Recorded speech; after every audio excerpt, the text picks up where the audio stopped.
Transgender cyclist Austin Killips swipes at cabal of right-wingers after cycling officials change policy.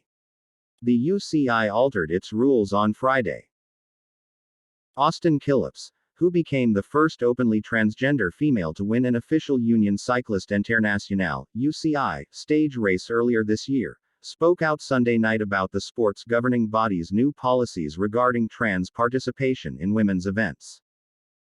The UCI came out with its policy on Friday, prohibiting any trans cyclist from competing in women's events if they transitioned after male puberty. Instead, the UCI said those who transitioned after male puberty would be able to compete in an open category. Killips expressed her frustrations on Instagram and then on her Substack. "I am devastated by the UCI's decision to renege on the policy and framework they previously set out for inclusion. My journey in professional racing has allowed me to see the world, build lifelong friendships, and most importantly give my absolute all to something I find deeply fulfilling. No one should be denied the opportunity to chase the same joy that I and others have found through racing." On Substack, Killips went on to blame the cabal of right-wingers, who took issue with the push for inclusion in women's sports as a transgender female. "I guess what complicates all of this is the sense that it is fallout from something I did," Killips wrote. "Surely if it wasn't me someone else would have become the scapegoat, but the unfortunate matter is that I'm one of the figures that pushed the limits of inclusion for this particular moment, and a cabal of right-wingers who want nothing but the worst for the world were able to successfully weaponize it. 10 years earlier or 10 years down the road, who's to say what happens? But circumstance is such that I am close to the center of a fight that is much bigger than me or any of my previous aspirations.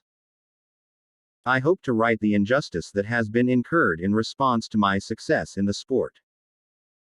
Other people fought tirelessly to make the last several years of my life possible. It would be unconscionable to not agitate for the next person who wants to give their all to racing bikes.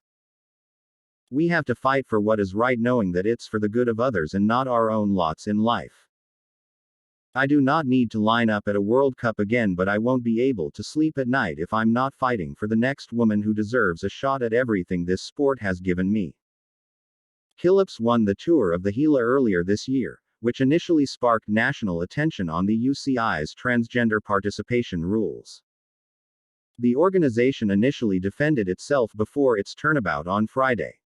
Killips then won the Belgian waffle ride in North Carolina. Earlier this month, the organizers changed the policy for its event.